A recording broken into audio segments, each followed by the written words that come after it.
Hi friends, welcome to kitchen Guru. நாம் இன்னைக்கு உடலுக்கு ரொம்ப ஆரோக்கியமான கொள்ளு பொடி எப்படி செய்யறதுன்னு பார்க்க போகிறோம். தேவையான பொருட்களை பார்க்கலாம் வாங்க. கொள்ளு ஒரு கப் எடுத்திருக்கேன். கொள்ளை நல்லா சுத்தம் பண்ணிவிட்டு அலசி வெயிலில் காய வச்சு எடுத்திருக்கேன்.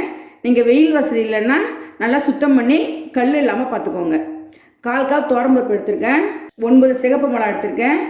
தேவையான அளவு எண்ணெய், உப்பு, ஒரு 15 பல் பூண்டு உரித்து வச்சுருக்கேன். பெருங்காயம், நான் கட்டி பெருங்காயம் எடுத்திருக்கேன். நீங்கள் தூள் பெருங்காயம் இருந்தாலும் எடுத்துக்கோங்க. நாம் இப்போ எப்படி வறுக்கலான்னு பார்க்கலாம் வாங்க. இப்போ ஸ்டவ் ஆன் பண்ணிக்கலாம். எண்ணெய் ஊற்றிக்கலாம்.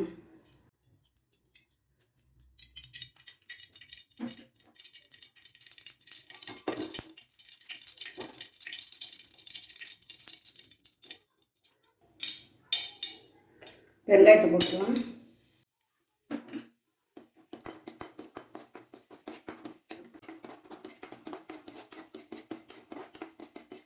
பொடி அரைக்கும் போதெல்லாம் கட்டி பெருங்காயம் வாசனையாக இருக்கும்ட்டு நான் பொடிக்கெலாம் கட்டி பெருங்காயம் சேர்த்துப்பேன். மிளகாயை வறுத்துடலாம்.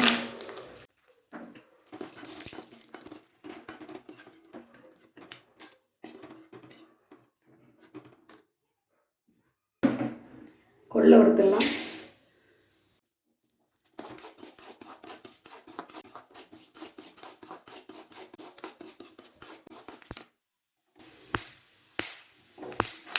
நல்லா கொள்ளு வெடிக்கணும், இல்லைன்னா பச்சை வாசனை வரும். நல்லா வெடிக்க இப்போ தான் ஆரம்பிச்சிருக்கு.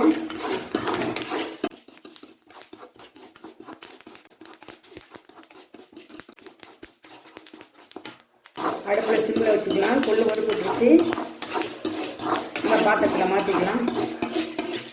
கொள்ளு வெடிச்சிச்சுன்னா கொஞ்சம் குண்டாக தெரியும், நல்ல வாசனை வரும். நல்ல வாசனை வந்துச்சு, அதை மாற்றிக்கலாம்.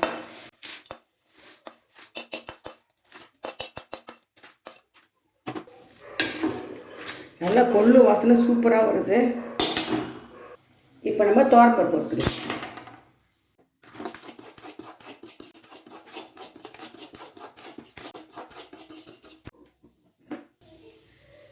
நம்ம இப்போ பூண்டையும் சேர்த்துக்கலாம்.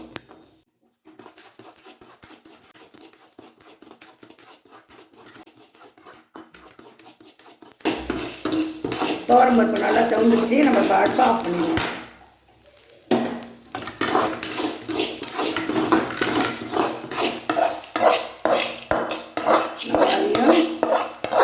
துவரம்பருப்பையும் கொள்ளோட சேர்த்துக்கலாம்.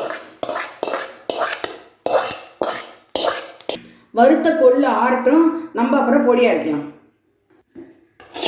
நம்ம வறுத்து வச்ச கொள்ளு, மிளகா, பெருங்காயம் ஜாரில் போட்டுக்கலாம்.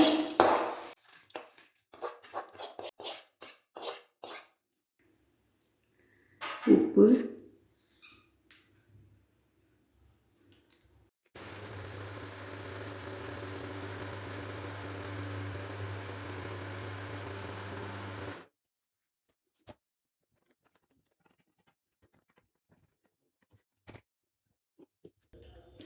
நீங்கள் உப்பு டேஸ்ட்டு பார்த்துங்க. கொள்ளு அரைப்பட கொஞ்சம் நேரம் ஆகும், ஆனால் இன்னும் கொஞ்சம் நம்ம அரைச்சிக்கலாம்.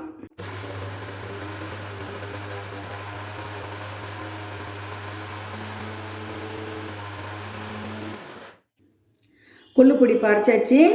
ரொம்ப நைஸாக இருக்கக்கூடாது, கொஞ்சம் குறைன்னு தான் நல்லாயிருக்கும். இப்போ நம்ம வேறு பாத்திரத்தில் மாற்றிக்கலாம்.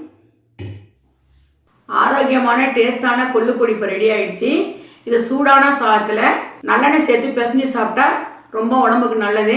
தோசைக்கு, இட்லிக்கு இது ரொம்ப நல்லா இருக்கும். கண்டிப்பாக நீங்கள் வீட்டில் ட்ரை பண்ணி பாருங்கள். இந்த வீடியோ பிடிச்சிருந்ததுன்னா லைக் பண்ணுங்கள், ஷேர் பண்ணுங்கள், கமெண்ட் பண்ணுங்கள். தேங்க்யூ.